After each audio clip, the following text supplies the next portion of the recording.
call our meeting to order.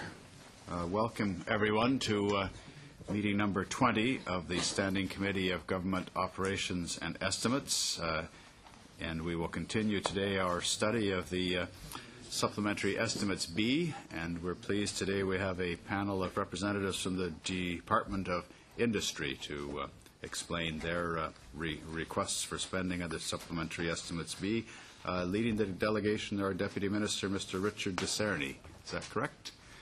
Yes, Richard, welcome. And I understand you have a brief presentation, and then we'll have 1 hour for questions from committee members, if you'd like to begin. Thank you. I'd like to introduce my colleagues, the Senior Associate Deputy Minister, Simon Kennedy, and Kelly Gillis, who's the CFO. We have distributed the formal opening remarks, which are tabled for the committee's review. I would like to provide just a brief synopsis of the supplementary estimates B that we're requesting. It's about $325 million. 75% of that is reprofiling of the Knowledge Infrastructure Program. The government extended the Knowledge Infrastructure Program by about 6 months to permit X number of projects in universities and community colleges to be completed. So that's about 75% of the request. Another 20% approximately is repayments from two programs. One is DIP and the other one is TPC. The Government of Canada receives repayments based on previous contribution agreements made with X number of companies. Those repayments come in at various times of the year. More often than not, they come in the last quarter, that is to say the January to March period. That goes into the CRF, and the government then reallocates. So you have about $75 million of supplementary requests that come from these repayment programs. The third major bucket is a number of budget implementation measures that were in the last budget that are now before Parliament for approval, such as the cyclotron in Thunder Bay or the Canada Youth Business Foundation. So there are a few budgetary implementation issues. Those are the three major buckets of expenditures. Avec cette brève introduction, ces brefs commentaires. That brings to an end those brief comments I wanted to make, and we're now prepared to answer your questions.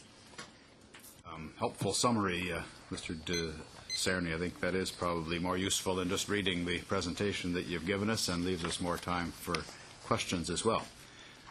In the interest of time, then, we'll go right to our round of questioning. For the NDP, the first questioner, Denis Blanchette. Denis, 5 minutes, please. Bonjour à nos invités et merci de vous être présenté par. Welcome to our guests, and thank you for having presented to us your supplementary estimates. One of the items where we see a lot of monies added is the Community Access Program for Internet access by community centers, if I understand correctly. I would like to know in what that is different from what you already have with Broadband Canada, which serves to provide internet in remote regions. Could you position the program, explain how it is different from Broadband Canada? Microphone, please. Thank you. It's to develop the network in partnership with third parties, often companies, private business. Our aim is to develop and broaden the network. That's for the broadband. The Community Access Program is a program that supports the existing networks.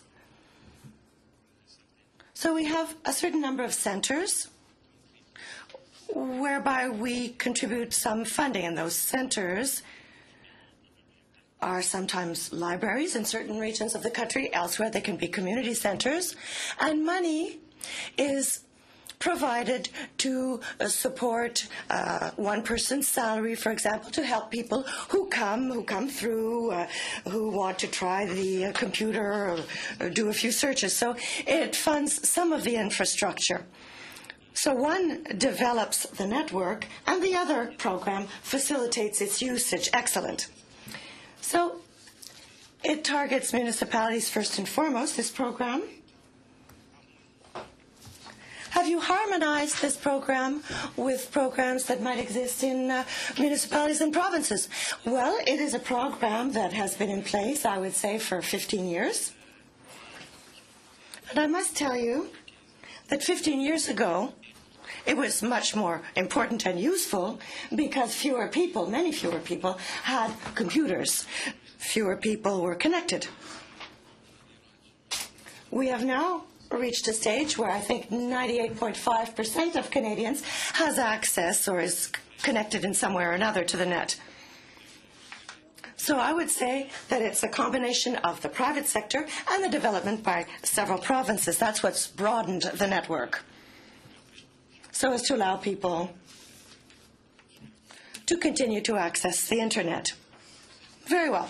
You also have funds for a pilot project for digital technology adoption. Could you perhaps explain that program somewhat? It's new, isn't it?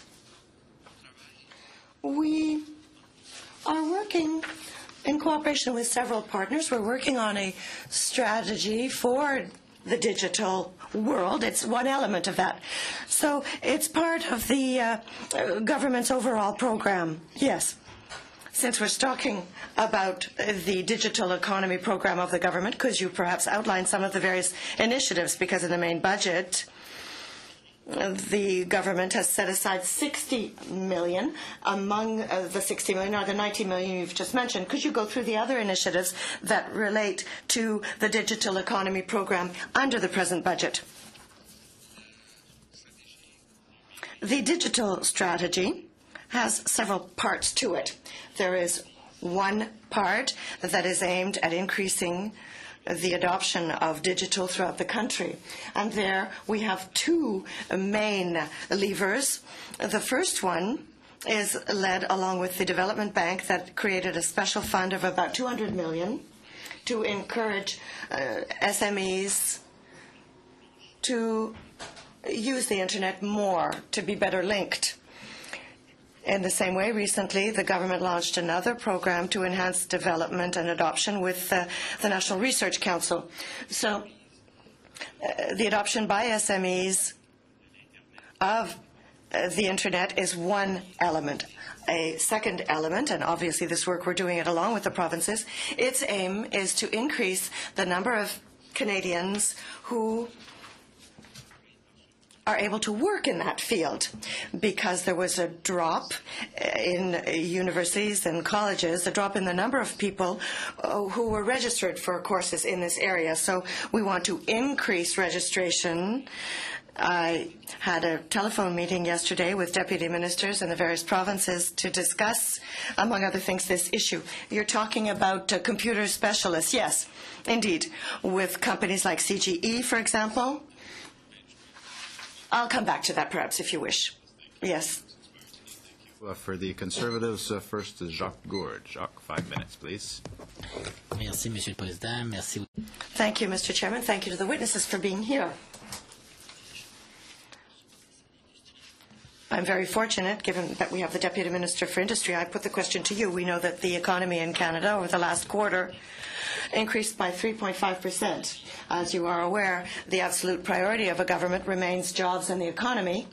Do you agree that even if the economic situation worldwide is quite fragile, our country is well positioned for the future? And what are our advantages compared with other countries? On a point of order, please, I don't see in what way that question relates to the supplementary estimates. Please allow the Deputy Minister to respond while I'm asking the Chair for his opinion on my point of order. Agree in a tacit kind of a way as a committee that we would limit our questions to items related to the supplementary estimates B. If this line of, or budget line is found within supplementary estimates B, then I presume it's an appropriate question. I guess we can ask the Deputy Minister whether or not it's properly L'espace, des fois, peut être étroit. Sometimes there's not much space between the perspectives of the various parties, but I will nevertheless try to respond to the question. One of the elements here relates to the knowledge infrastructure program, under which the government is asking approval for approximately $250 million. This knowledge infrastructure program was part of the economic action plan of the government that contributed to increase the quality of the college and university infrastructure in the country, and it also created several jobs, and I think it did contribute to our economic recovery in that sense.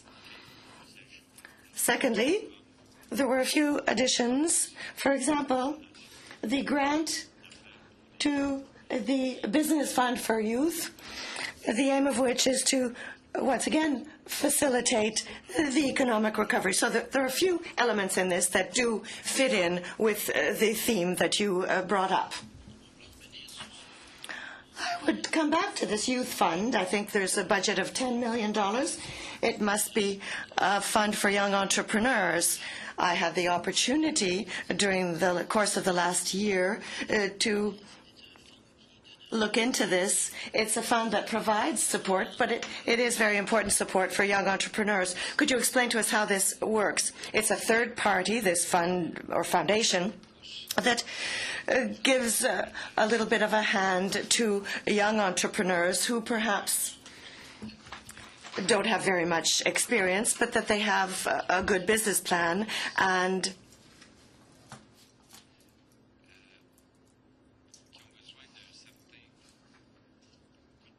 they need a bit of a hand, a bit of a leg up to launch their business.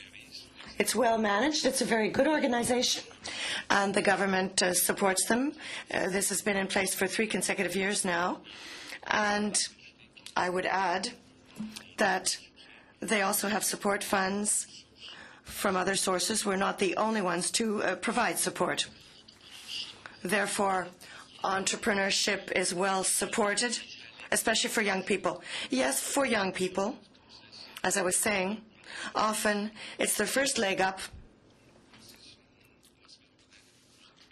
Once they've acquired more experience, perhaps they can knock on the Business Development Bank's doors for support.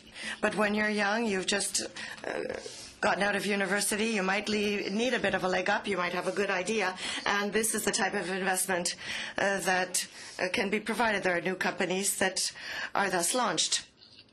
So, first of all, the money put in place in the Knowledge Network helps a lot of young people to acquire the capabilities that will allow them to be more competitive in the environment as we know it, the economic environment as it exists. And there's a second initiative that probably flows from that, the one targeting young entrepreneurs. But when you add all of those things together, you talked about $250 million, but how is this spread out between Canadian universities? Well, it's a program of about $2 billion that the federal government has invested. The $250 million that are part of the estimates that you have before you, that is the last slice. It represents those projects that had not been completed at the end of the fiscal year. In other words, on the 31st of March 2011. So these are projects that required an extra 6 months, an extension of 6 months in order to be completed. As for the breakdown, it was about 65% universities, 35% for CEGEP's community colleges. And I would add that there are $2 billion that the government is investing, and this is going to be completed by $2.25 billion provided by other partners, in particular the provinces. So all told, it's an investment of about $4.5 billion to renew the infrastructure at the post-secondary level. Thank you. Your time is up. Face aux questions que j'avais posées. Merci. See. On behalf of the NDP then, Eve Peclet, 5 minutes. Eve. Mais en fait, moi, j'aimerais juste continuer pour la... I would like to continue in the same vein with regard to the Knowledge Infrastructure Program that was created in 2009, but there were no funds provided for in the budget. So why is the government now deciding to ask or to inject $243 and some million into this? Why was this fund not included in the main estimates? Why is it here in the sub-Bs for the budget?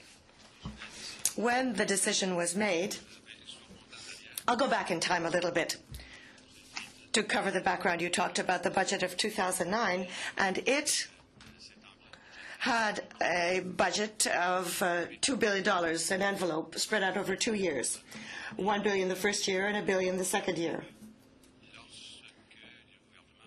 When the government decided to postpone some of the funding, part of the $2 billion, it was a matter of timing to identify the amounts needed to complete those projects. So these are credits, so to speak, that were already voted on. These are votes that were approved in the past because it was part of the previous budgets. They were approved then. So this is a reprofiling of expenses that were not incurred at that time because the universities, colleges, and CEGEPs didn't have the time to complete all of their projects. And therefore, of the $2 billion you're talking about that were planned for that fund, is it just the $243 million that are included here? You're asking for $243 million, but were the $2 billion expended? The $2 billion minus the $243, so there's still part of the money. That's the difference, yes. And it will be expended this year between the 1st of April and the 30th of October, because there are a certain number of projects that, for various reasons, in Manitoba there was the flooding, and people weren't able to complete these projects on time. And I think you will be hearing the same observations from the representatives of Infrastructure Canada later on, because they were facing the same problem. Thank you. Do I still have any time left? Parfait. Donc, so with regard to Technology Partnership Canada, we've got the strategic initiative for the aerospace and defense industries. Once again, there was nothing provided for under the budget in the main estimates for this. And now the government has decided to inject $21 million for the partnership program and the strategic aerospace defense initiative. Could you tell us how the monies will be allocated under those two programs? The program for the aeronautic or aerospace sector is funded by two main sources. The first one is in the estimates. I think it's 135, 140 million perhaps. And that was in the main estimates. The second source of funding is repayments from former programs, among them the Technology Partnerships Program. The department receives, on average, between 100 and 110 million per year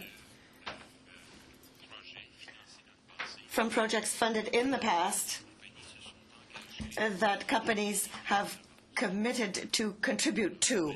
We lend them the money.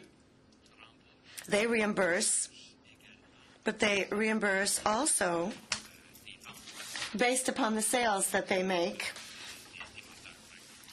For example, motors, in the case of Pratt & Whitney, it will be for engines, and Pratt & Whitney will reimburse us based on the sales numbers that they achieve. These amounts, these monies, are in part reinvested under the program. So the 20-some million you have before you under Sub B are taken out of the contributions that the companies pay to the government. And these amounts usually come during the last quarter, January, February, March. So it's too late to introduce them in the main estimates. And this is why we do it through the supplementary estimates. 5 minutes now. Thank you very much. Next, welcome to Mr. Chung Sing Leong. Mr. Leong, you have 5 minutes, please. Welcome to the committee. Thank you, Mr. Chair. My question has to do more with the AECL. Why is there a budget for while the company is being sold? Or is this the AECL, sir? Yeah, I noticed in here that there was a question here. Which page is that? Is that's not under budget? All right. Then let me change it front. On these digital technology, if we look forward as to how it helps the economy, how do you see the long-term measurement sticks are for evaluating this program? It's a variety of measures. Canada has a very low adoption rate in regards to SMEs as compared to, for example, the United States. That much less of our economic commerce is done via technology. And I know the industry committee has been having hearings on the issue of e-commerce, and I think we'll provide a report shortly. Our adoption rate is approximately 75, 76%, as compared to the U.S., which is high 80s. This, to a large degree, analysts have said, is a cause to explain the decrease or the difference in productivity between Canada and the U.S. So one of the measures we'd be looking at would be indeed SME take-up of technology. Another one would be e-commerce to ascertain how much additional business is done through the Internet.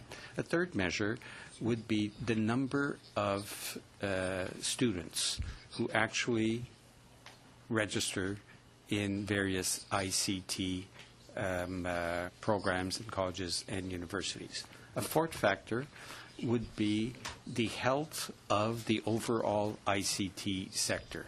We believe that the ICT sector is a very, very important one for a modern, mature economy like Canada. So those would be some of the indicators we'd be looking at. In my writing in Willowdale, we have Seneca College that has programs dedicated to the digital industry. We also have another company called VIXS, V-I-X-S, that apparently is also in that third or fourth generation digital economy. I've also been a director of a public company that is involved with software engineering. Perhaps you can share with me your comments as to why our trading patterns, why do we have the development of these high-tech digital technology, and yet we cannot commercialize it as easily as it would be the case in the United States or Japan or even in this case China. I wish I had an answer to that conundrum. We've had a number of different people, bodies, look into the issue, as you say, of commercialization. Some of the answers that have emerged is that Canadians, compared to Americans, for example, are not as taken with entrepreneurship.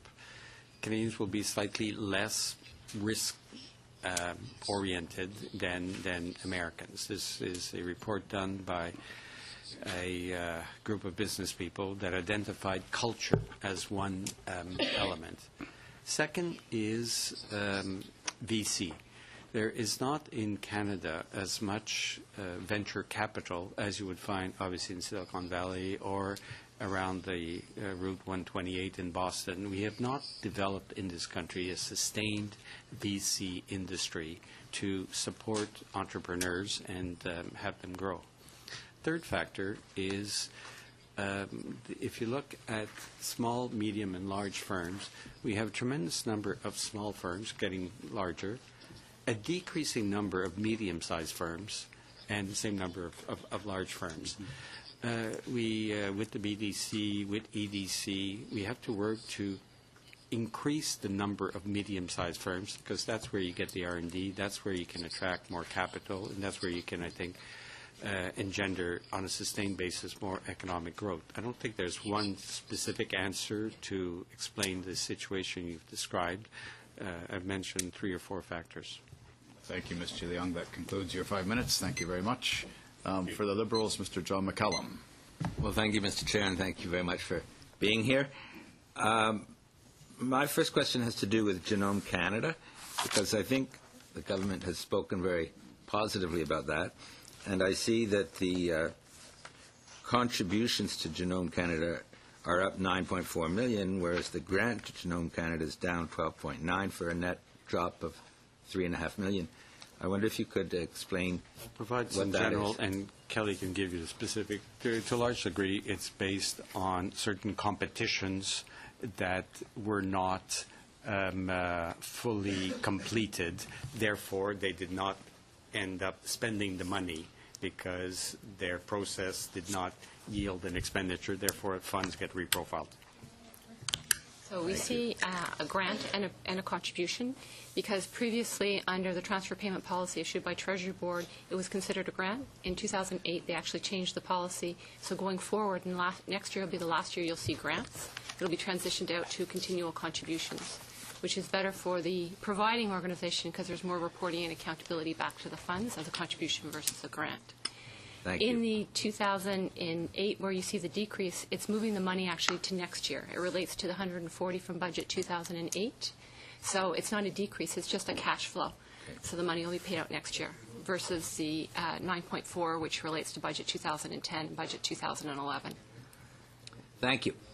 My second question has to do with strategic review savings, and I've asked other departments this too, because the description in the budget is very vague, like meeting the priorities of Canadians, etc. So I'm wondering, I notice you have a 5 million reduction in grants and contributions and 945,000 in operating. Are you able to tell us in a bit more detail what those grants and contribution reductions are? Not in as much detail as we will when we answer the parliamentary question that you have put on the order paper. Oh, okay. Which will, I think, provide an opportunity for a rather fulsome discussion and description of everything. Okay. Last question. It's returning to the subject raised by Mr. Leung about commercialization and Canada's deficiencies in this area. Now, this recent report suggested that we have a bit of a shift in policy, that we focus less on tax credits, SHRED, for example, and more on direct investments by the government, possibly through BDC. Do you think that's a good idea? The government has not come to a view as to which parts of the Jenkins panel report it will adopt or not. So as advisors to the government on this, we are at the stage where we don't have any thoughts. Oh, okay. Perhaps I can, you may not have any thoughts on this either, but I'll try. In terms of BDC, I've heard conflicting views as to whether BDC would be effective in this area, even assuming you wanted to go the direction of more direct investment. Some people think BDC is a bit bureaucratic and not terribly effective. Others say they've changed their culture and organization, and they are effective. On that, I'll have a view. Okay. I'm a fan of the BDC. It's not easy dispensing and being stewards of public funds, and I think they do a very good job. A few examples. During the economic difficulties, the BDC increased its risk and put a lot more money out in the economy. Took greater risks, and I think we're successful, not in providing a loan to everybody and anybody. Getting a loan from the BDC is not a charter right under Section 15. That people still have to meet certain obligations. I think they were very effective in that. Secondly, they are improving their game in regards to venture capital. They've reorganized. They're going to focus on, I think, certain key areas. It's not easy when you're a government agency to invest in venture capital because the success of most is not very high, and I think they do, and the board does a good job of balancing risk and reward. Thank you very much. Yes, thank you. Your time has just expired. For the Conservatives, Kelly Block. Kelly, 5 minutes, please. Thank you very much, Mr. Chair. I welcome you to the committee. It's good to be able to have the opportunity to ask you questions.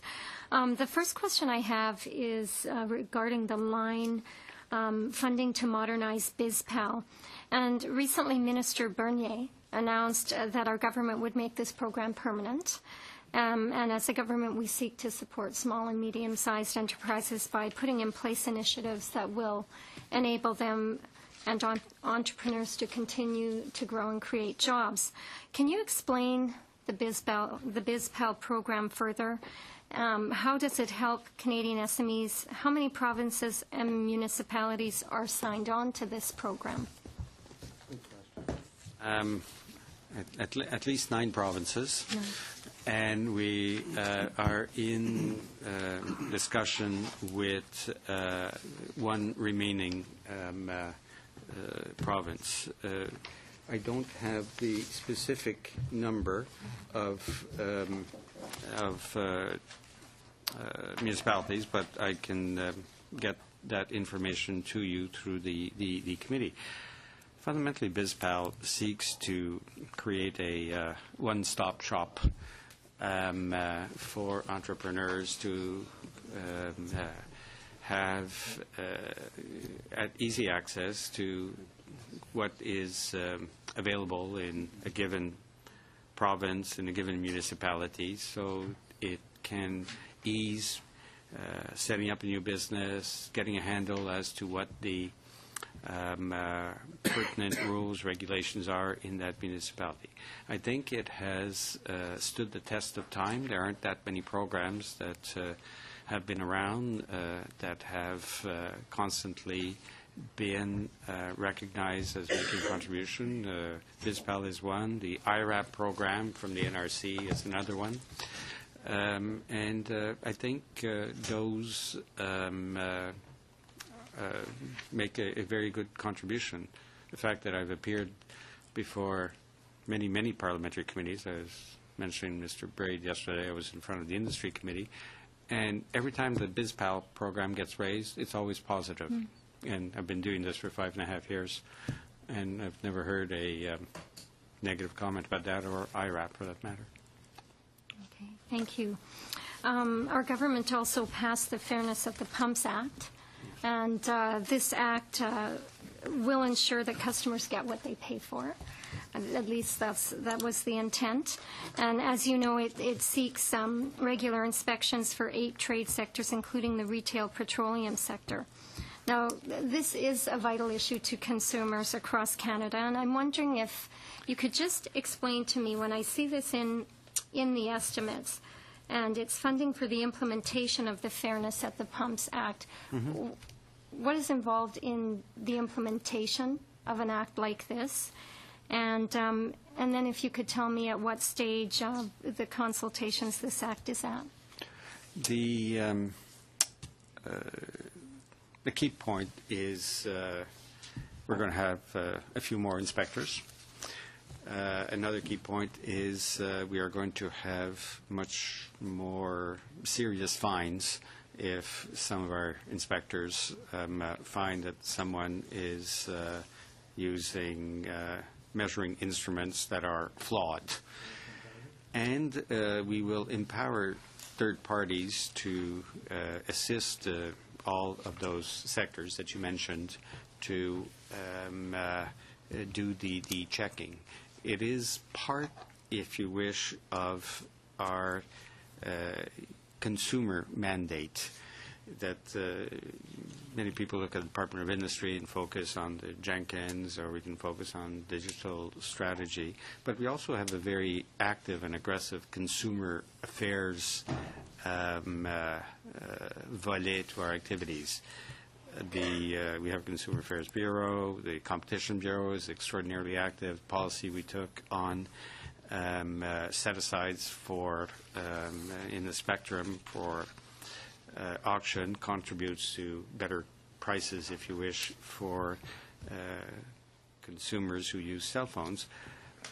The fairness at the pump is a further step to reinforce our consumer affairs responsibilities that we have to Canadians. Because the Department of Industry, when it was created in 1993, was an amalgamation of a number of departments, including Department of Communications, but the Department of Consumer and Corporate Affairs. And this is one part of our mandate that doesn't get much profile, but that we take quite seriously. Okay. Your 5 minutes. Thank you. Thank you very much. That concludes our first round of questioning. I think we'll have time for almost a complete second round. But just in the interim, I'd like a point of or some clarification on a point that you raised first and questions were asked. In the context of asking for authority for supplementary spending, you mentioned that the technology partnership program continues to yield some return on previous loans made. Can you tell us what is the percentage of payback of the loans, the technology partnership loans paid out compared to what's been paid back? I ask because in the context of previous testimony we heard, in the student loans program, 87 to 90% of all student loans are paid back in full, and about 5 or 6% are written off. A few years ago, the only number I have in my head is the annual repayments that we receive. It's about 110. That's somewhere between it, and it depends on how successful companies are at selling these products. And TPC had a wide range of companies that they got involved in. Some were IT companies, some were environmental technologies, some were aerospace. So there's a wide range of, it's a diversified portfolio. And but I ask only because I know in previous committees I've sat on, the figure came out that the payback was 2% of the tens of billions of dollars loaned out. No. Well, I'll get back to you. Assuring us that this has changed. I'm actually pleased that there's $110 million worth of revenue coming in, especially during an economic downturn. But I'd like to know statistically how much money is being paid back, because when a loan is not paid back, it's no longer a loan. Right. It's the program was closed down, was terminated in 2006, and was in some ways replaced by the SADE program, Strategic Aerospace and Defense Initiative, which is uniquely focused on the aerospace sector.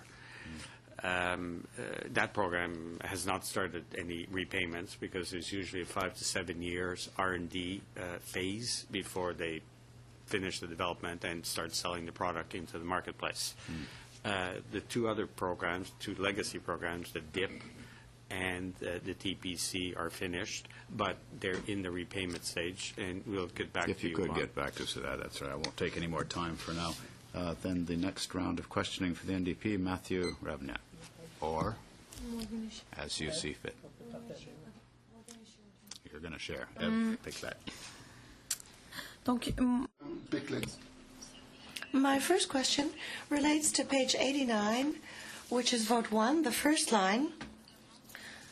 You were asking for $23.1 million in reinvestment in order to respond to the operational needs of the department. As you stated, your operational requirements. So I'd like to know how this is going to be broken down, the $23 million in question in the operational expenditures.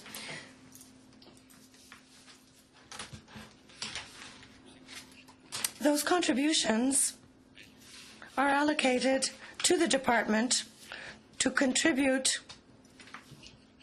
to its operations. These funds are not devoted to any specific activity. It is simply a part of our budget base. The industry department, for its operations, requires about $400 million per year to manage its activities, to run the department, about $400 million a year. 85% of that amount comes from the Consolidated Revenue Fund. So it's transferred by Treasury Board. The rest is funded from contributions provided through this program. So this $23 million is integrated into the funding base for the department, and it's not broken down by activity. It's simply a lump fund that's part of the budget base of the department.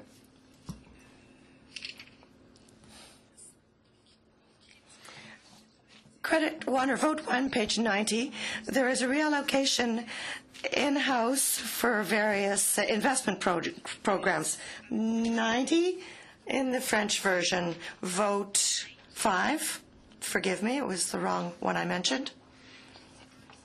Or rather, votes 1 and 5, second line. There is mention here of several investment or capital projects. So how could you break that down for us, the $8 million in question? What is this money going to be used for? About $4 million out of the 8.6 is for new software for the management system. It's a very large program. It's to manage the spectrum licensing. And $3.5 million is for infrastructure and small projects on our campus at Shirley's Bay for Communications Research Center. And the remainder is for very small projects for software purchases or a server purchase or other. Thank you.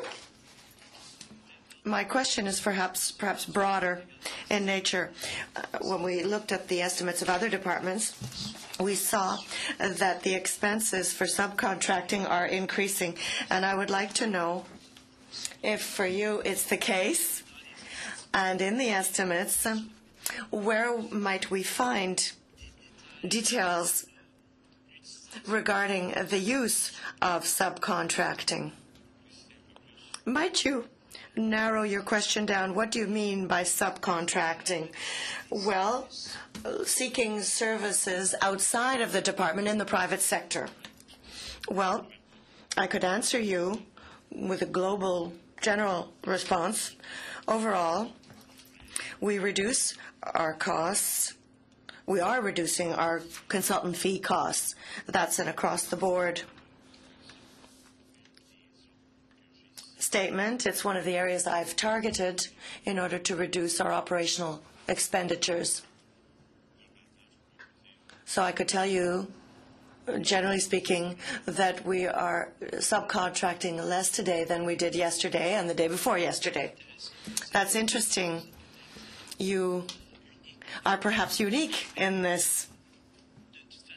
In any event, I would like to know, if you have further information, why did you target reductions in consultant fees, and in what sectors, let's say? There are a few reasons. Experience is one. I have a few years' experience in management behind me, and there's a specific experience that struck me. I was president of the Newspaper Association of Canada at one point in my career, and it gave me the opportunity to meet several newspaper owners. And there was David Radler back then, who was president under Mr. Black of Hollinger, all of those newspapers, Hollinger, Southam. I met him and he shared with me his management strategy. And he spent zero on consultant fees. If I have a problem, he said, with my editorial stuff in a newspaper, I know that I've got an expert in another newspaper, an expert of editorials, who will go there and explain to the other chap what he's not doing wrong. If I have a problem with circulation, same thing. I always have in my team people who are much better equipped to improve the performance of the others than what I might get if I hired consultants from outside who will cost me an arm and a leg. It's an experience that really struck me at the time. And I've always used that as a reference point. I think that within our organization, we have a good team at the industry department, and I believe that we are able to help each other out more effectively than by hiring consultants from outside. For the Conservatives, Peter Braid. Peter, welcome. Thank you. Thank you, Mr. Chair.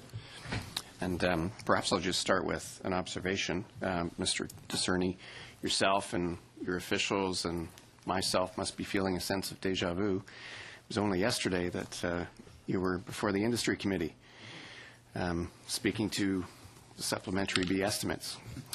And in this era of government interest in government efficiency and avoiding duplication and finding enhancements to how government operates, I wonder out loud how much sense it makes to have the same officials to two different committees. You perhaps prefer to be back at your office, helping to run your department, or perhaps even at the dentist, rather than being here. But in any event, now that you now that you are here, yes. Just say that we are proud of our department. We are proud of the stewardship we have over these expenditures, and we seek every platform possible to share with that pride. I should have known that you wouldn't have missed that opportunity, Mr. Discerny. And I do have a couple of questions. One relating to an item in your introductory remarks, and then the second, a specific line item.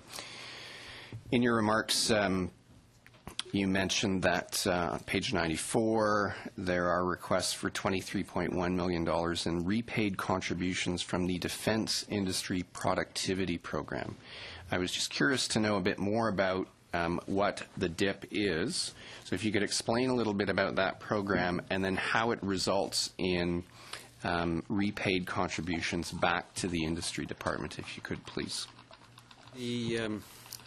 The Government of Canada has had a long history of partnership with the, I would focus on the aerospace industry, and I think this goes back to WW2, where we were the manufacturing production house for the Allies.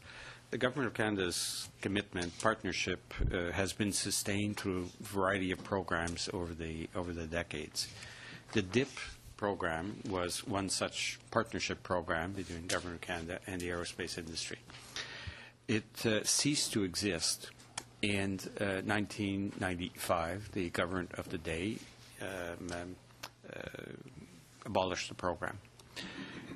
But it had, and it was, I would add, 1 or 2 years later, a bit of a successor program called Technology Partnership Canada was created. And that ran from about 96, 97 to 2006. That program, TPC, also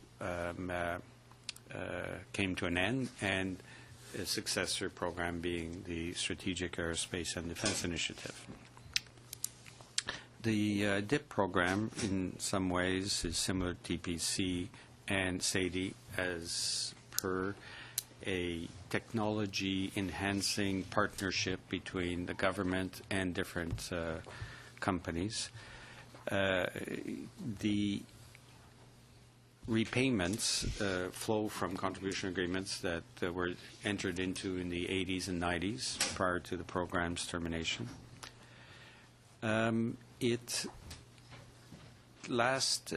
Previous year, I believe the Government of Canada received about $65 million in repayments. This year, it's perhaps down to about 40, 45, because these are old legacy initiatives that have been on the market for 15, 20 years. So they, in some ways, have been lapped by others, new projects, new elements. The department's funding base comes from the CRF, Consolidated Revenue Fund, and partially from DIP repayments. So this money that you have in the estimates contributes to the operating base of the department, represents maybe 15% of the operating expenditures of the department. So that's DIP. Thank you. Thank you for that. Very brief question, Peter. That answer. Okay. Okay. And will that 15% carry on into the future for a period of time, or at some point will it? Well, at some point, these repayments will continue to trickle down because these are old. Take a Pratt & Whitney engine that was supported by this program. They have new engines on the market that are much more fuel efficient, and therefore they're having a hard time selling the old engine because we have supported them in the development of a new engine. So we, in some ways, are cannibalizing the old programs in terms of their ability to be sold in the market. I'm afraid your time is up. Thank you. Thank you very much. Denis Blanchette. Merci, Monsieur le Président. On a parlé. Thank you, Mr. Chairman. We spoke briefly earlier about the need that Canada has in most Western countries. It's really a Western phenomenon. We need information technology experts. You have money that you want to invest in this. I'm a little curious. Why is it the industry department and not the HRDC, Human Resources Skills Development Canada, taking care of this initially? Industry Canada's interest with regard to the digital strategy is self-explanatory. It's a global, comprehensive perspective that is aimed at increasing the competitiveness of industry and activity in this country. We are working in cooperation with Human Resources Canada for that portion. We are in a very close relationship with that department. But we're more or less a maître d'œuvre with regard to granting organizations for science and engineering. There is another element that is devoted to information technologies. It's one of those sectors that is the most important, and this falls under the portfolio of the industry minister. You know that education, broadly speaking, is a provincial responsibility. Have you approached the various education ministries in the provinces and territories to coordinate your work in order to have a more effective strategy still? We discussed this when we met with the provinces. We had two meetings, a ministerial and a deputy ministerial one. And the approach that we followed was to ask my counterparts in the provinces to do the bridging with their colleagues in the departments of education or other departments responsible for post-secondary education, that they would be better equipped and they would be much closer to the field in order to support such initiatives. You talked about your counterparts for economic development, yes. So this could introduce some distortions. No. I was Deputy Minister of Education in Ontario for some time, post-secondary and secondary and primary, and I'm aware of the limits of jurisdictional issues, and I know that the government shouldn't interfere beyond certain limits. I agree with you. I'd like now to come back to the computerization of SMEs. You have funding for this. It's a sector where our SMEs are behind. And I would like you to explain to us what the strategy of the department is based upon the pilot project so as to be able to catch up, fill this gap for our SMEs so that they might do business on the internet.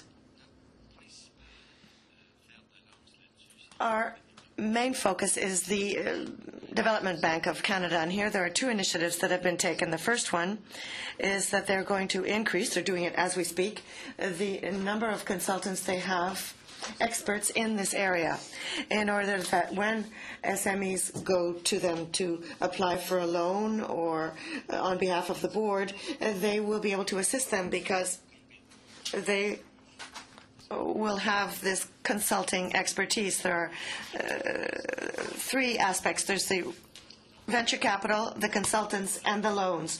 So they're going to increase the consultants for loans in that area. Secondly, they have set aside a special fund of $200 million to encourage SMEs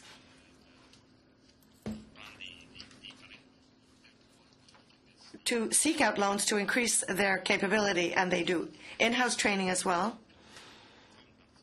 A good portion of the people who are working as loans officers get training in order to make them more aware of IT needs when business people come to see them to ask them for assistance, in order that they be very sensitive to the importance of the internet and how it might assist them in growing their business. Based upon that, is there on the one hand, or are there on the one hand, targets for results for SMEs on the web? As for their web use, is there also some harmonization, once again, with the provinces, which they too have interest in this regard? Well, what we do in this area, I was talking about a meeting with deputy ministers that I had yesterday with my colleagues. We agreed that we would ask the Business Development Bank during the next meeting, the next FTP meeting, to come and make a presentation on what they do in order to share this information with all of the provinces and territories. Thank you. Our last questioner in this panel then will be Bernard Trottier. Bernard, 5 minutes, please. Thank you, Mr. Chairman, and I want to salute your efforts during the month of November. You're looking a couple of years younger, though, this morning. Thank you, the people from the Ministry of Industry, for coming in today and answering some of our questions. I want to ask you about the Knowledge Infrastructure Program. Big impact, $2 billion program when it was originally announced. Big impacts in my riding of the Etobicoke Lakeshore, and some investments were made at Humber College, for example, Toronto Reference Library, which is used across the city of Toronto. Could you just describe, though, the Knowledge Infrastructure Program? And I know some extra supplemental estimates related to the program, but how much of that was construction versus investments in information technology? The rationale for some of the supplemental estimates was that to take advantage of an extra construction project. So how much of this was bricks and mortar construction, getting construction people to work as part of the stimulus program versus IT types of investments, or other types of investments? A couple of points. First one, you referenced where you could find more information about the Knowledge Infrastructure Program. This is a bit unusual, but I would commend to you the recent Auditor General's report, which spoke eloquently about how this program was managed and what it achieved. In regards to its substance, some of it was bricks and mortars. Some of it was building a new campus facility. Others, more specific, building a new lab.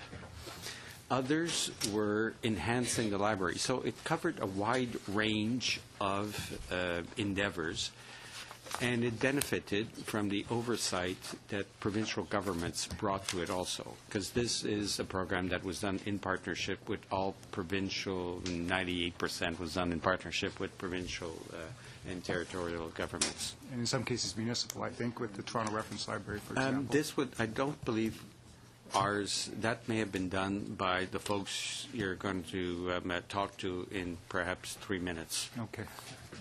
All right. it's a good project either way. Maybe you could I just thought I'd cue, Yeah, the new folks. good that you can set up that team. Are we going to end at 4:30, Mr. Chair, or are we going to go on a couple more minutes? No, I think, well, you have 2.5 minutes left. You may Okay. as well conclude your 5-minute Okay. term. Well, then another thing I'd like to talk about is I know some line items in the supplemental estimates here related to intellectual property. There's the Canadian Intellectual Property Office revolving fund, and then I also see something in its reinvestment of royalties from intellectual property, $3 million in authorities to date. And could you describe, are those, when you talk about intellectual property in these estimates, are they related to things related to patents, or is this copyright, or is it industrial designs? I mean, intellectual property encompasses a lot of different things. For this particular item, it's royalties we received from a system for name searches within Corporations Canada called Nuance. And so for those particular royalties, based on the repayments that we had from the year before, we get to respend them in this year, but we actually have to draw them down through supplementary estimates after proof of repayment. Okay. So it's not related to the Canadian Intellectual Properties Office. I see. That's a separate Okay. spending authority. That's the reinvestment of the royalties from intellectual Correct. property. Yeah. Okay, very good. I mean, can you describe, is there anything in industry which looks after copyright legislation? Is there anything in the supplemental estimates that deals with copyright and, Not in these supplementary estimates, Okay. in our main estimates. in the main estimates? Can you just maybe comment briefly on Bill C-11 then, which is going to have some impact on spending related to intellectual property, related to copyright? 11, you mean the copyright? The new copyright bill, yes. There's nothing, I think, in the estimates until the bill actually gets passed. And I think there's a committee that's going to be set up in the new year between various committees. So we don't have anything yet. But I would note that copyright is one of our pillar pieces of legislation in regards to the digital economy, because if you do want to evolve towards a more digital economy, it's very important to ensure that people know what their rights are, and both in terms of the creators and the users. So that's why the copyright bill is an important statutory linchpin for our digital economy strategy. Okay, so I guess I foresee, maybe is that the time now? Brad. I'm afraid you've used up your Okay. complete 5 minutes, although you used them well, so thank you very much. And that actually concludes our second round of questioning, so we'll just say thank you to the Deputy Minister, Mr. Richard Cerny, for being here, and Kelly Gillis and Simon Kennedy. Thank you very much for a very useful and well-spent hour. While the panels are changing, and we welcome the Deputy Minister of Transport, I have an announcement I'd like to make to committee members. Circumstances surrounding parliamentary procedure have made it such that our votes at the end of today, the votes regarding the supplementary estimates for Heritage, Privy Council, Public Works, Treasury Board, are redundant in that Monday has been declared the final supply day or opposition day. And for these votes to have any effect, they have to take place 3 sitting days prior to the final opposition day, which is in fact yesterday. So it's a little bit like the Department of Redundancy department in that we're studying something that we can't vote on, but I think there's still merit in doing an analysis of the supplementary estimates. Therefore, these votes are deemed to have been accepted by Parliament. Reported back without amendment. They're deemed to have been reported to Parliament without amendment. It would have happened whether we had these meetings or not. But again, I believe the exercise is useful as we examine the supplementary estimates so as to understand them better. Are there any questions about the procedural change? Jacques, did you? I'm happy to explain it again if no, we're good. No, just to express that it's unfortunate that due to such an announcement that we can't go ahead and analyze and vote on the estimates in a more complete fashion. But yes, no, certainly the purpose of our exercise was to be able to study the estimates and to report them back, to vote on them and report same back to the House of Commons. No one could have foreseen that Monday would be assigned as the last supply day of this session, but that's just happened an hour or so, about 1 hour ago. no one on our side. Well, Monday is the last. Therefore, the exercise is useful, but it won't have the votes at the end of this exercise that it normally would. Having said that, I believe our next panel of witnesses from the Department of Transport are with us, and we're very pleased to welcome Deputy Minister Yaprak Baltasiaglu. Thank you for being here again, Yaprak. Nice to see you again. I'm going to let you introduce your fellow panel members and make a brief presentation, and then we'll begin the questioning process. Bonjour et merci, Monsieur le Président. Good morning, good afternoon. Thank you, Mr. Chairman. It's a great pleasure for me to be here today. I'm accompanied today by some people who are here to assist me. First of all, Ms. Anita Bigusis, who is an Associate Deputy Minister, and André Morancy, Assistant Deputy Minister, Corporate Management and Crown Corporation Governance. And for Infrastructure Canada, I have John Forrester, Associate Deputy Minister, and Madame Soudazé, Assistant Deputy Minister, Corporate Services. Madame Dazé joined us just a month ago. Distributed our comments. I'm only going to touch maybe a few paragraphs of our opening remarks. With your permission, we will use our. You don't have our comments? So I don't think we have anything circulated from okay. your department. Well, maybe it was for the translators. My apologies. Just a short opening, and we would like to use a tiny bit of our time within the 4 or 5 minutes time frame. We would like to cover the Green Infrastructure Fund that we had left out of our comments, and it might be interest to some of your members. Okay, so I'll start with a few words on transport. One of our fundamental goals is to ensure a modern and efficient, safe and secure transportation system that will serve Canada's current needs and help drive prosperity. In order to achieve those goals, Transport Canada is requesting $76.2 million in net funding through these supplementary estimates. While we also have our transportation-related crowns, and we're seeking $1.5 million for Marine Atlantic, $50 million for Via Rail, $23.1 million for Jacques Cartier and Champlain Bridges Incorporated.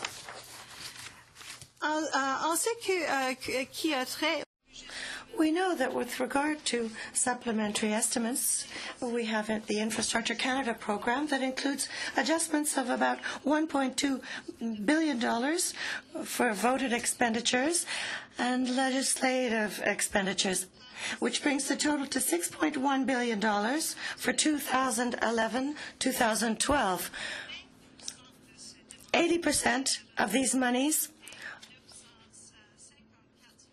are aimed at projects of last year under the Canada Economic Action Plan, for which there was an extension granted until the 31st of October 2011.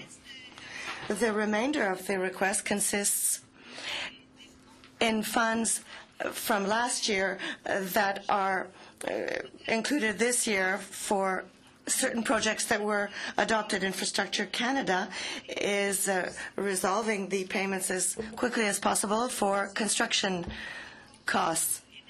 These funds are necessary to respect the timelines for construction with our provincial, territorial, and municipal partners, who are responsible for managing the contracts and the construction projects in question. I will now call upon Mr. Forrester, who is going to speak a little bit about the Green Infrastructure Fund. Thank you, Madam Deputy Minister. Mr. Chairman. To provide a brief overview of the Green Infrastructure Fund and respond to a couple of questions raised earlier today. First, an issue was raised about the pace of spending under the Green Infrastructure Fund. It was announced in Budget 2009 to provide $1 billion for infrastructure projects that improve the quality of the environment. And although announced as part of the Economic Action Plan, the fund is very different from the other infrastructure stimulus programs, which were designed to be completed in 1 or 2 years. The Green Fund was designed to support complex, larger projects to be built over 5 years. The fund has announced 17 projects for $617 million federal and a total of investment with partners of over $2 billion.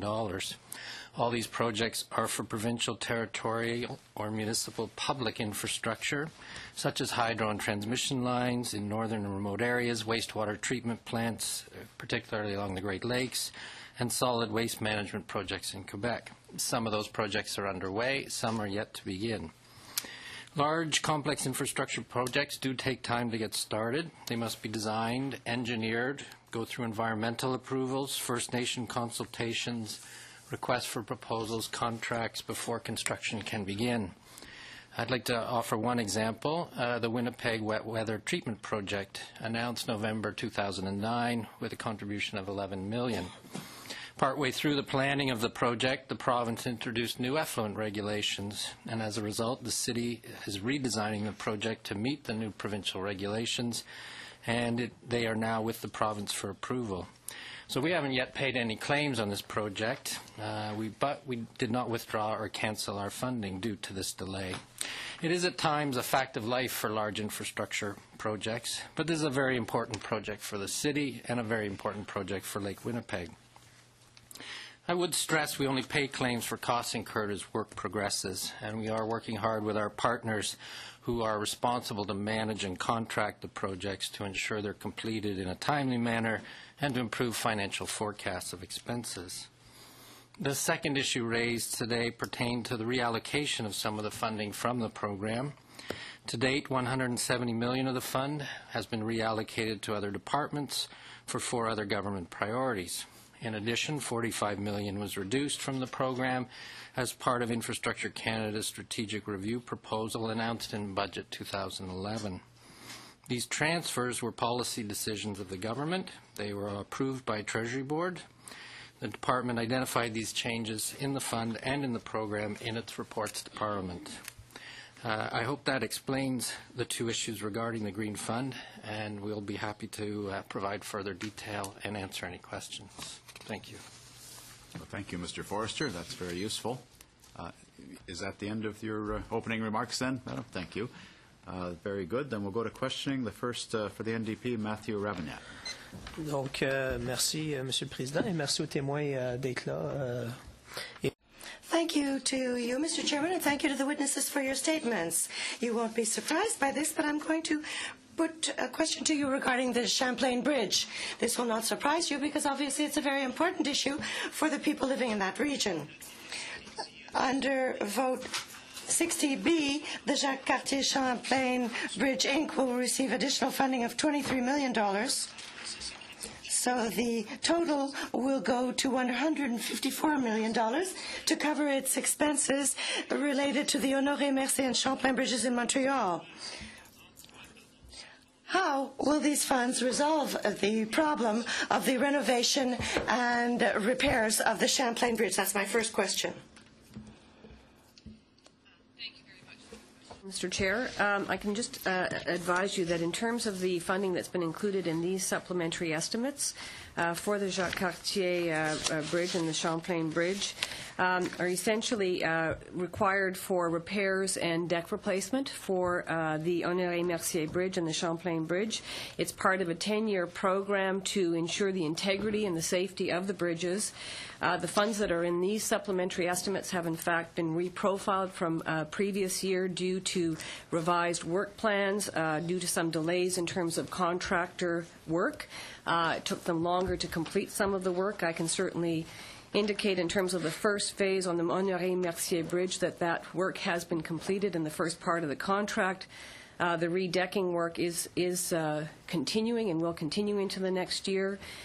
So this is part of the overall program to ensure the safety and integrity of the bridges, and the intention is that work will continue to ensure the integrity of the bridges, and in the meantime, of course, the government and the Minister of Transport did announce in October the intention of the government to replace and to build a new bridge to replace the Champlain Bridge, and so work will take place, consultation certainly with all of the appropriate stakeholders, all the work required to actually be able to move forward with a new bridge, and in the meantime, every effort and the resources are actually being put into making sure that we can ensure the integrity and the safety of the existing structures.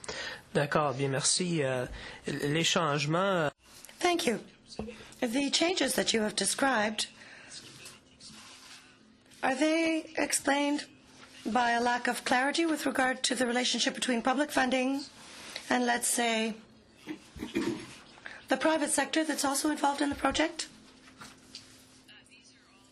Federal funding that is being provided. Of course, the Honoré Mercier Bridge also has a component, and funds are being provided by the provincial government. So as I say, this is completely being managed through work by the Jacques Cartier and Champlain Bridge Incorporated as part of their mandate and their responsibilities to ensure the maintenance and repairs of those bridges. So as part of a government program, the government has invested significant funding to ensure the ongoing integrity and safety of the bridges, and so those appropriations in terms of the public monies are there to support that work. D'accord, bien, je vais passer à une deuxième question. Fine, I'll move on to a second question. The question relates to votes 40 and 45B. The Department of Foreign Affairs and International Trade would receive from Transport Canada and from National Defence and Public Works and Government Services Canada funding amounting to $97 million in additional funding for its operational expenses and capital expenditures. I would like to know why the National Capital Commission was moved to Foreign Affairs, to that portfolio. This was a decision flowing from matters of the machinery of government, so to speak. The government decided of the agency. I can't really tell you why that change was made. I believe that was done right after the elections when the new cabinet was established. 30 seconds, please, Matthew. D'accord, bien, je vais... Very well. In that case, I'll perhaps move to a general question I have with regard to subcontracting. We realized with the estimates that there are certain estimates that involve subcontracting. I would like to know if these amounts are increasing compared with previous years. Overall, is the use of outside consultants increasing in your departments? Numbers in terms of contracting, but we will get it to the committee, Mr. Chair. Our contracting practices depend on the workload, depending on, and also the expertise that is required by the department. Certain contracts in transport, we always end up going outside. For example, certain kinds of economic analysis or monitoring grain movements for transportation, those things are often contracted out because expertise exists outside. As the budget reductions are coming in, we are going to be looking at what we contract out and what is the best use of public's money. So we're always very careful about that, but we'll give you the trend for the past few years. Ça serait bien utile, merci. That's great. Thank you very much, Matthew. That would be useful, yes. Merci, Monsieur le Président. Thank you, Mr. Chairman. Thank you to the witnesses for being here this afternoon. I would like to take advantage of this opportunity to clarify a situation. Today, there's a member of our committee who accused our government of transferring funds from the Green Infrastructure Program without the consent of the House. Could you explain and update the situation and outline for us the process? Two things. Number one is that in Infrastructure Canada, because we run large funds, we're always very careful as to how they are managed. So we always do reviews by our Chief Audit Executive on our major programs. So our Chief Audit Executive has done that kind of a review, and it was presented to our Departmental External Audit Committee November 1st, where our review said transfers from Green Infrastructure Fund to other initiatives are appropriately authorized by Treasury Board and in compliance with the departmental and Treasury Board policies and procedures and legislation, e.g. Financial Administration Act. In terms of how the transfers have been documented, The government decided on June 2010 to transfer monies out of the Green Infrastructure Fund. On November 4, 2010, Supplementary Estimates B identified the $25 million of transfer to Natural Resource Canada from Green Infrastructure Fund. The only reason why Natural Resources Canada was mentioned in the supplementary estimates was because they were the only department that needed the money in the supplementary estimates. Then, after the elections, June main estimates were tabled, and Infrastructure Canada's numbers were netted according to what got transferred forward and what got taken out. And at the same time, Part 3 of the estimates, which is our report on plans and priorities, clearly outlines the document, outlines the explanation around the transfer on pages 32 and 33, which it says that $170 million in transfers to other federal departments to support high-priority initiatives such as Forest Industry Transformation Program managed by Natural Resources Canada and the Temporary Initiative for Strengthening Quebec's Forest Economies managed by Canada Economic Development for Quebec Regions. The estimates were approved. It was in the summer. The process, I think, ran through the Government Operations Committee because I don't believe we were asked to the committee. So November 2011, our departmental performance report, also Part 3B of the estimates, pages 12 and pages 14, says that $170 million has been transferred outside of this fund, plus we identified that $45 million has been taken out for strategic operating review exercise. And right now, for another additional transfer, that is required, we're in front of this committee to answer your questions. Pour les bénéfices des Canadiens, vous pouvez tout déposer. For the benefit of Canadians, you could table your answers with the clerk in order that we be able to study this when we have time. You're into fashion, sure. Merci beaucoup. Il me reste un peu de temps. Thank you very much. Do I have time left? Juste une petite... Just a little quick question. How many green or infrastructure programs were presented to the Government of Canada over the last 3 years under the Economic Action Plan? The total number of projects. Or overall? Overall. Oh, okay. Go ahead. I believe across all of the government there was over 23,000 projects. Infrastructure Canada, we managed about 4 or 5 different programs and included the acceleration of the Building Canada Fund. So since the action plan was announced in January 2009, we've announced over 6,000 projects with a federal contribution of $10 billion and a total value of $30 billion for Infrastructure Canada. I'm not sure the amount for the whole government. No, your time is expired, Jacques. Thank you.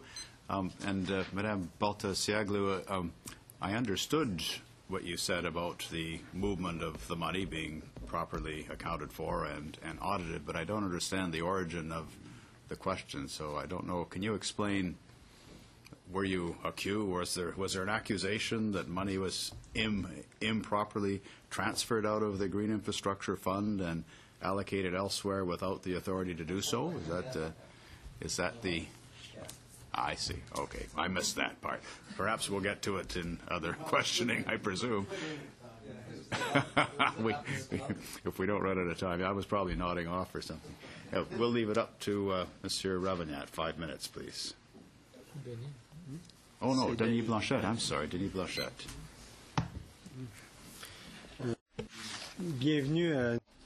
Welcome to our guests. My first questions concern the Development Agency of Canada for the Quebec region.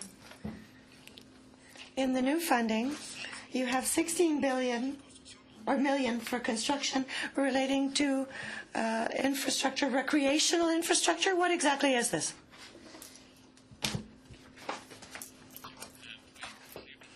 Could you clarify exactly what this is? It's vote 5 for Canada Development Agency for the Quebec region. I see that we have here $6.5 million, and I'm reading Fonds pour appuyer activités de construction liées à l'infrastructure de loisirs, recreational facilities or infrastructure. What is it exactly? We're not responsible for the Economic Regional Development Agency for Quebec. It's an estimation provided by another department, but it comes under the minister. Doesn't it fall under the same minister? Yes, it's the same minister, but it's a different department. It's not the same portfolio as transport and infrastructure. It doesn't fall under you? I'm the Deputy Minister for Transport and Infrastructure. I'm not the Deputy Minister for that. So we'll move on to something else in that case. Under vote 110B for Via Rail, we've got an increase of funding of 10%. Could you explain this increase, 70B? And is there something to improve the situation with Via Rail before the courts at the present time? Rail of $50 million are intended to help to deal with an operating shortfall that is being experienced at Via Rail. The operating shortfall is as a result of lower revenues, as a result of the downturn in the economy, additional operating costs as a result of fuel increases, other charges in terms of their train service agreements. Their reference levels for Via Rail when they were set back in 2008, and that was before the downturn in the economy, so they don't necessarily reflect the requirements that Via Rail has. In the 2011 budget of the government, $98 million was included in that budget for Via Rail. The first part of that was for a shortfall in their pension plan, which was experiencing difficulties, again related to sort of economic circumstances, and so an amount of $48 million was authorized by Parliament in the first supplementary estimates for Via Rail. So this $50 million is the second part of that budget announcement, which was as I say, is provided to essentially allow VIA to continue its operations and make sure that there is passenger rail service to Canadians in the most efficient way possible. Okay, merci beaucoup. Thank you very much. The government and you in particular, do you have a strategy for the future of passenger rail transportation in Canada? Is there something coming down the pipe in that area? We look at this issue very carefully because right now, as you correctly pointed out, Via Rail, they do, year after year, they do need additions in terms of their operating costs. The rail traffic in Canada, it's not even. The most lucrative part is the Quebec-Windsor City corridor, but the rest of the country, there's not always as many people. So as you probably know, that we have done a study with Ontario, Quebec on high-speed rail, and the cost of that is pretty high, anytime $18 to $21 billion. So what we have done to date is to invest $903 million for capital investments, because the passenger trains go on the freight track. So they don't really allow you to run them as fast. So improvements to the track will actually improve the service. Est-ce que je comprends que vous... Am I right in understanding that you will eventually launch a program to renovate the railways so that passengers don't come after freight traffic, as is the case today? Of making those capital improvements right now. And if you're asking about the future, this is something that's being looked at. This is all I could say. Merci beaucoup. Now it's the turn of Ron Cannon. Thank you, Mr. Chair. Thanks to our witnesses. And just wanted to follow up on my colleague, Mr. George's position on a question with regard to the infrastructure stimulus program. He asked for the total number of projects. Do you just have the ISF projects, the number that were completed? That were completed? Or funded? That were funded for the infrastructure stimulus fund. There was 4,188 projects that were approved for funding under the $4 billion fund. So how many of those needed, because the extension was granted till October 31st, 2011, how many of those were extended? Total, well, we have two big programs that were extended, so the stimulus, and there was a top-up to Building Canada Communities component. So combined, those two funds, which were $4.5 billion, approved 4,727 projects. About one-third of those combined, 1,600 projects, needed extensions to the end of October to be completed. Okay. And within the sub estimates B here, you had to reprofile some of the money for the IS Infrastructure Stimulus Fund. Why was that necessary? Well, again, when the funding was first approved, it was for a 2-year period, and then the government agreed, the Prime Minister announced last December, they would provide municipalities and provinces with an extra construction season for those that needed it. So the money that we're transferring from last year, which is about $954 million of our request in the subs, is money transferred from last year into this year to allow for the extension of those projects.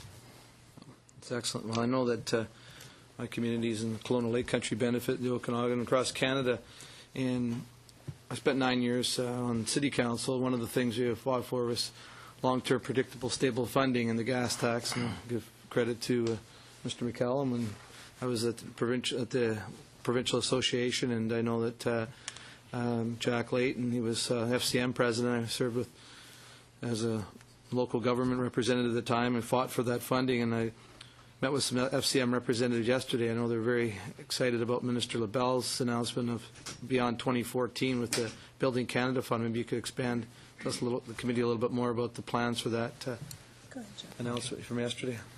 Well, as the government announced in Budget 2011, even though there are 3 years or 2.5 years left in the Building Canada plan, it wanted to begin discussions now with provinces, the Federation of Municipalities, and other stakeholders on a long-term infrastructure plan that would come after the expiry of Building Canada.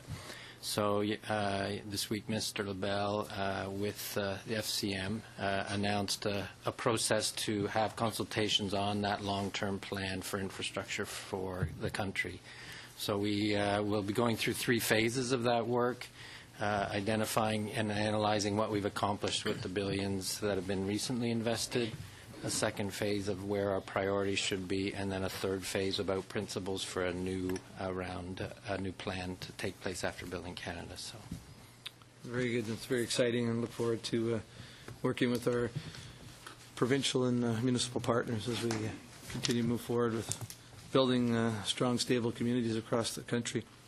And we're talking about bridges.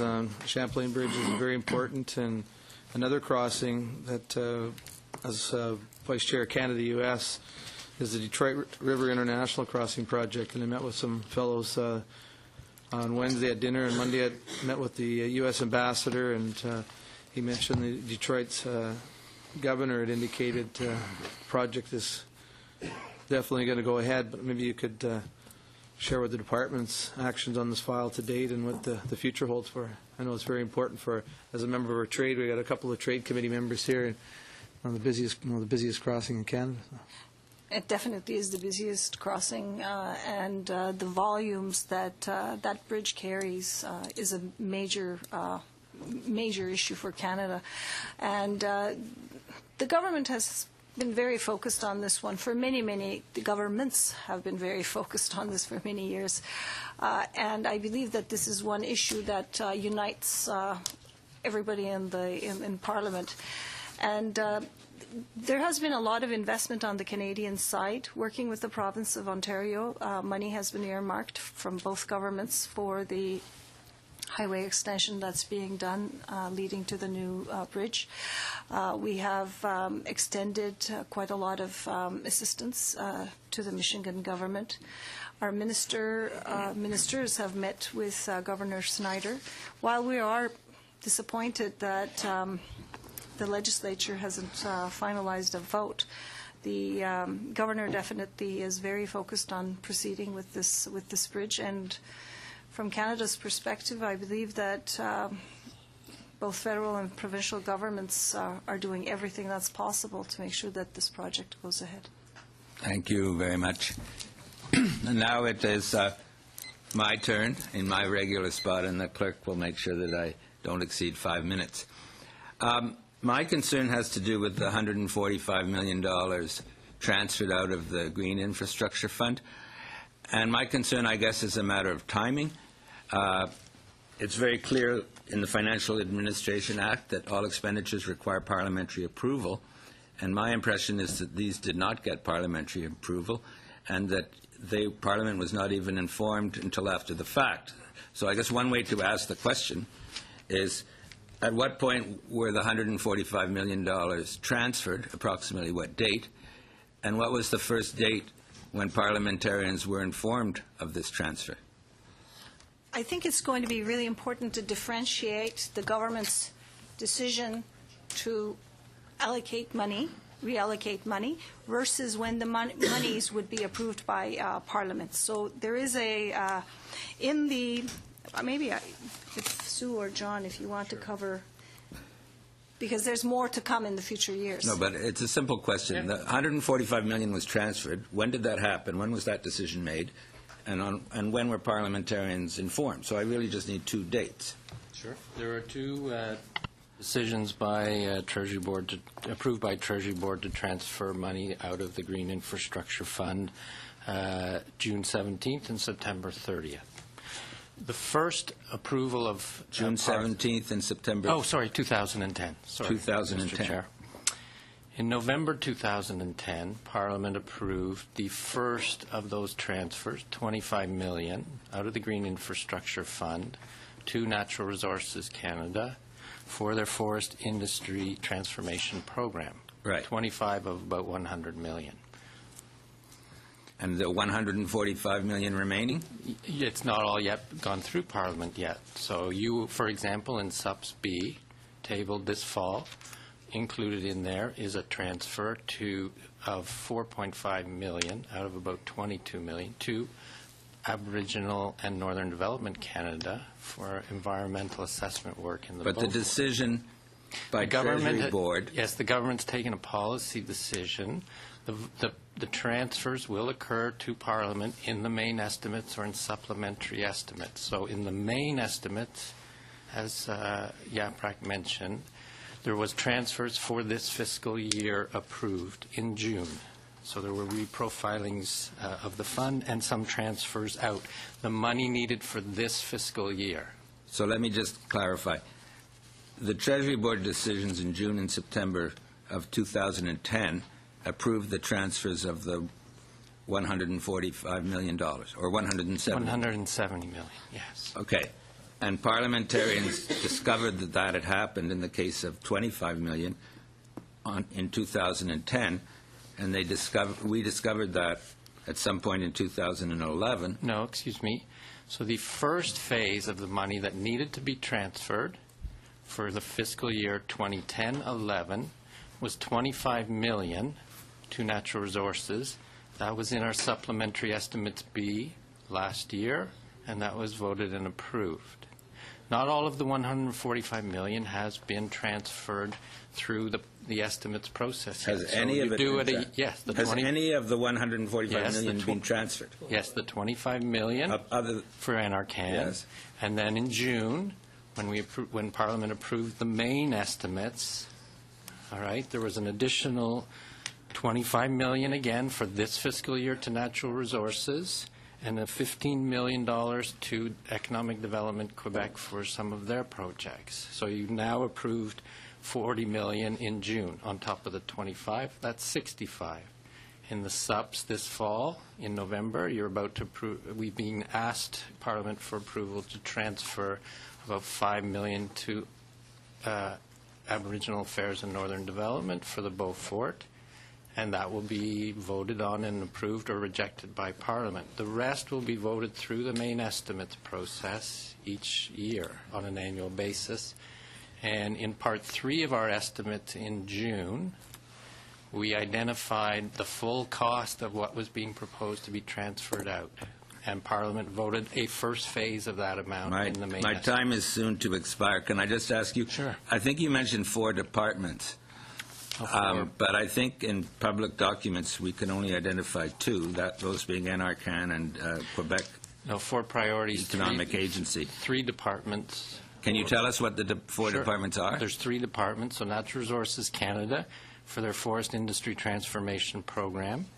There was Canada Economic Development for Quebec Regions for a forestry program and a pipeline project in Thetford Mines, and a environmental assessment work in the Beaufort that will be done by Aboriginal Affairs and Northern Development.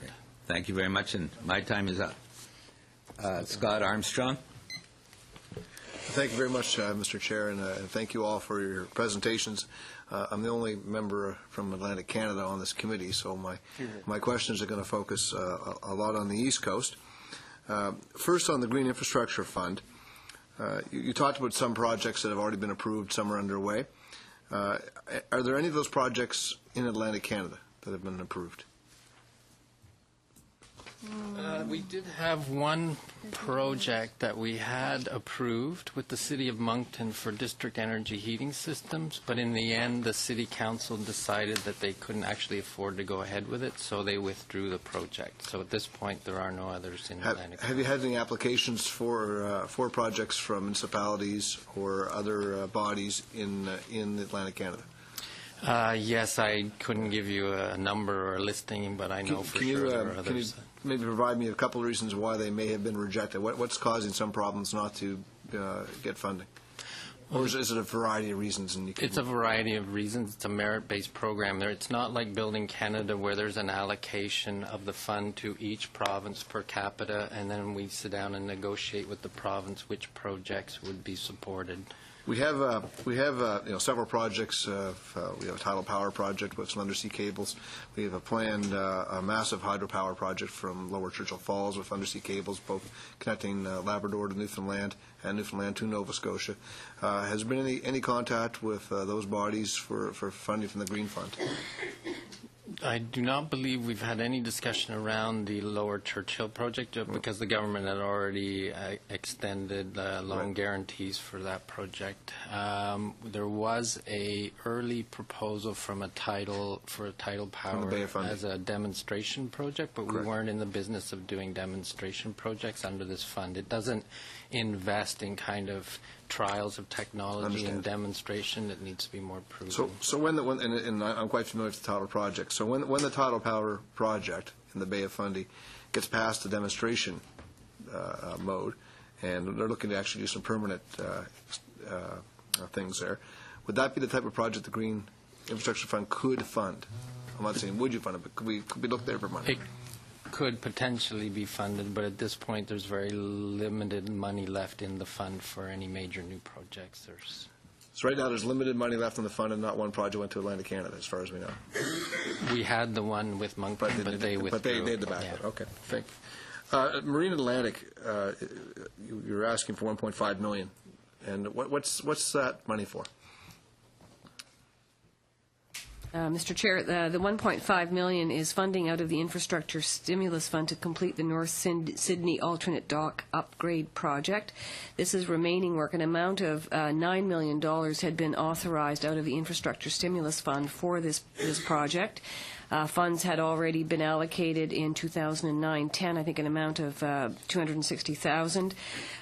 There have been some delays in terms of the project itself, so the remaining work They were 90% completed. So this $1.5 million was actually reprofiled from the previous year and effectively allows them to complete the work and get that terminal upgraded as it's needed. Great. I know Marine Atlantic's looked to purchase some new ferries and some new boats. Have you heard any applications coming for those? For the sale of the old vessels, Yes. Mr. Chair? Yeah. In fact, Marine Atlantic went through an auction process. They went through sort of a whole RFP process, and in fact, they did have a successful bidder, and so those old vessels were in fact sold through that process. And the money that came from those sales, what was that applied to? That just went back to the department? Back to That goes to the Marine Atlantic? CRF, It I goes think. to consolidated. Yes. Consolidated revenue fund. Okay, Yeah. so it's used for other things. Understood. I do have a question on, you mentioned in an earlier question about the high-speed rail and the potential project between Ontario and Quebec, and you said that you estimated some money they estimated from that project, about 18 to 21 billion. How many kilometers were they looking at doing? I can't tell you. You can't Let guess. me get you the answer. Yeah, if you could give me that sometime, 'cause you don't have any idea how much, because different geography causes different costs. I understand that, but it's very, very. It depends on the train. We'll get you the study and we'll get you the kilometers. It will be part of that. It's very, very expensive. I understand that, but It is expensive. Canada's a big, big country. But we're looking at that also. The I think you mentioned $617 million. Seconds left. Oh, thanks very much. Sorry about that. Maintenant, Ève Deschamps, s'il vous plaît. Très clair, je m'excuse. Mon collègue, il part. My colleague has left. I was going to be sharing my time, so if my colleague has questions, he'll be able to put them as well. In fact, if we look at the application for the strategic plan of the government 2010, we see that the Infrastructure Bureau of Canada made cuts of about $48.4 million. So virtually reaching the target that had been set under the strategic review. But we see that in the estimates, Sub B 2011-2012, with the additional votes that are being requested, the expenditures of the infrastructure service would increase by 25%. So going from 4.9 billion to 6.1 billion. So I would simply like you to explain to me which funds were cut, what the contributions amount to if we look at the cuts and the increase of 25%. So in fact, you're saying that you're cutting, but there's an increase of 25% of the estimates, so we have to balance it out somehow, what was removed and what was increased. So what happened to that money? Where were the cuts made versus where money was invested, the 25% extra that you're asking for? Your target for Infrastructure Canada over 3 years is $124.5 million. The department has gotten $5.4 million in Building Canada Fund Communities component, $4.9 million for Building Canada Fund Major Infrastructure, its administrative efficiencies, from $45 million from the Green Infrastructure Fund, $23 million from Municipal Rural Infrastructure Fund, $10.4 million from Border Infrastructure Fund. Yes. Okay. But over 3 years, like if you, it's the first cuts hit this year, but goes on for 3 years. So, and then $37.5 million for economic analysis and research. Now, turning to the increases, because a lot of our programs, first of all, the Economic Action Plan got extended, so the money has to move so that we can pay the bills.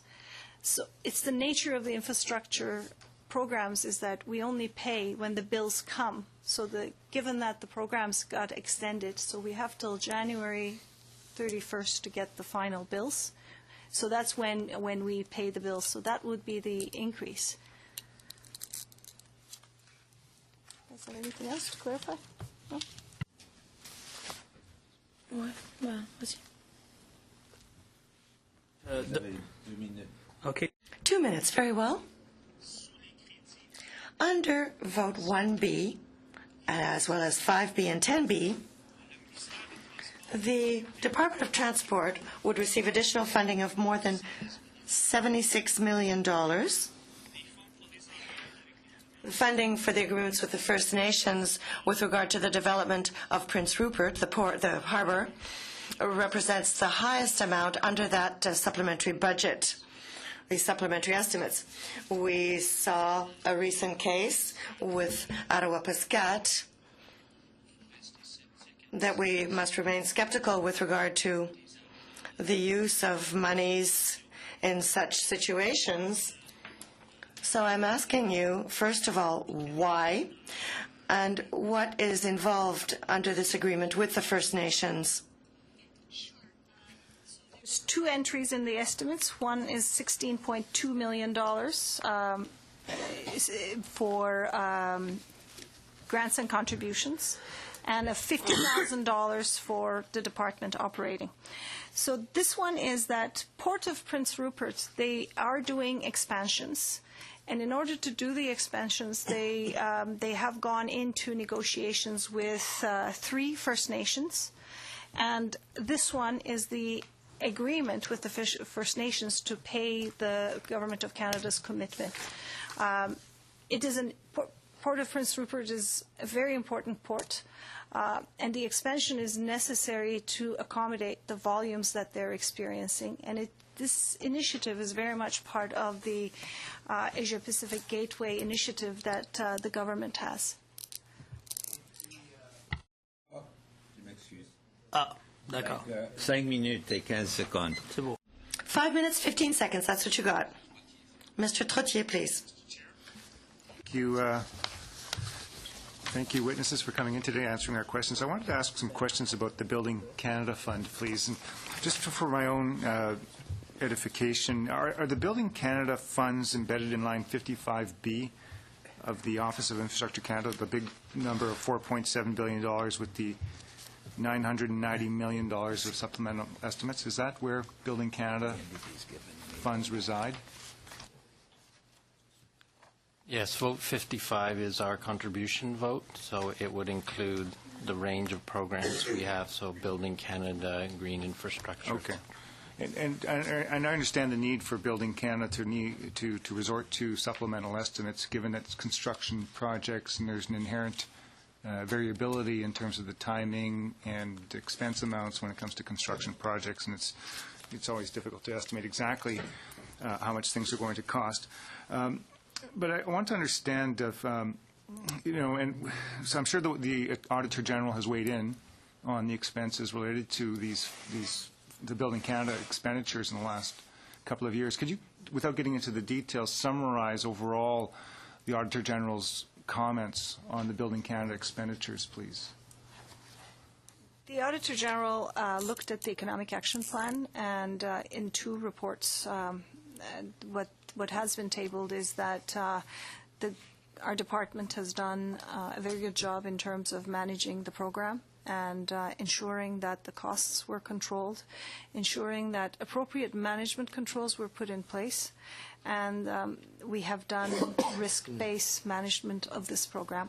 I would say that probably in terms of the program administration, both Auditor General's reports is very complementary to the work of Infrastructure Canada, which I believe it's a great little department. Now let me ask something about the management controls then. Were they in place before the announcement of stimulus projects? In other words, has Building Canada had its management controls in place long before some of the urgent announcements related to the stimulus program? Of course, like all of the programs, we have management controls when you're running big amounts of money. For Economic Action Plan, it was because the time was so tight and because there was potential of making mistakes, the department took extra care adding additional steps and controls. That's why all of our funds have been reviewed halfway. Our departmental audit committee has been involved in all of the program control gates, etc. So I think for Economic Action Plan, more effort has been put in terms of it was riskier because as the time gets shorter, risk goes up. Okay. Now, yesterday the Minister of Transport made an announcement about a new approach post-2014 for Building Canada.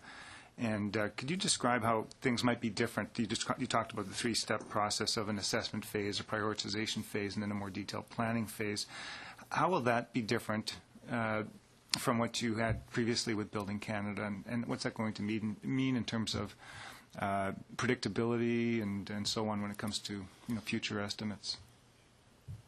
Well, it's a little too early to tell in terms of what the next program is going to look like, because what Minister announced yesterday at the Federation of Canadian Municipalities was to actually a process where with the partners we have the luxury of actually thinking about how best to spend the money where the greatest needs of the country are. And it's a collaborative process with the municipalities, provinces, and the federal government. How different it is in some ways that it is good signal that the Building Canada Fund is going to be renewed. That brings stability. And the fact that we're going to work with all of the partners to design a program is also, for us, it's a very positive move, because money is not endless. So when you have to focus what you're going to spend your money on. So I think that so far from the provincial governments and from the municipalities, we've gotten very positive assessments. Is there, and sounds like I might have a little bit more time left. 10 seconds. Well, thank you very much for coming in today. Now, the NDP has kindly allowed me to use their time for the last very few minutes, and I'd like to return to where I was before. And the departmental performance report states, and I quote, in 2010-11, the Government of Canada transferred $170 million from the Green Infrastructure Fund to other federal departments to support high-priority initiatives. That's past tense. So that transfer occurred in the year 2010-2011. And we have looked very carefully through all of the estimates from last year, and we can only find the $25 million that went to NRCan. So given that a $145 million transfer did occur in 2010-11, according to this document, is it not the case that parliamentarians were informed of this only after that fiscal year was over? Mr. Chairman, you would remember these processes from your days as a minister. There's two parts to the equation. One is that Cabinet and government making a decision, and actual legal authority comes in with the estimates. So, as my colleague explained, estimates only come in as the year that they're needed for. So the $170 million is profiled all the way to 2013 and 2014. So it's going to come in the estimates as the money is going to be drawn down. So if we used past tense over there, probably, well, we'll have to be more careful about the way we use tenses, but it was the government had made a decision, but Parliament's approval is coming through, and these supplementary estimates has an entry about this particular $170 million. I'm a bit confused, even though I was a minister once, that is correct. But it strikes me, if you use the past tense, it's a fait accompli, it's a done deal. And it strikes me that you're making it a done deal before you have parliamentary approval, which would strike me as questionable. I think I'm in your hands, Mr. Chairman. I think this is governments can announce and basically make policy decisions and make them public as they deem fit. So I don't think I can contribute anything as a public servant to this. Well, thank you. And I think our time is up. I think Mr. Forster has another meeting? No, or I was just going to say... He just lost the stake. Okay, sure. Go ahead. For example, when the budget in 2007 announced the Building Canada plan, $30 billion over 7 years, that money does never flow except on an annual basis when Parliament votes legal authority for the government to spend that money. And until that vote takes place, the government may have decided something, but Parliament has to vote its approval and vote those funds. So as I mentioned before, Parliament voted the first 25 last fall. It voted another 40 in main estimates this spring. You've got $5 million in our SUPS-B right now, and the rest will come each year in the mains. And unless Parliament votes those estimates, that money doesn't get spent. And I think that's what we're trying to explain. Well, thank you very much. It being 5:30, I think we will thank our witnesses very much for appearing. And there's one small item of business for the committee to still deal with.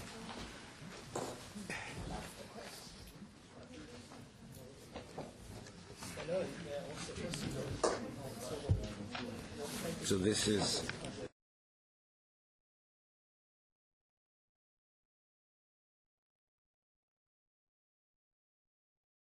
Yeah, is that all right? Yes. Okay, I think I can do this even though our witnesses have not left. I don't think it's very complicated.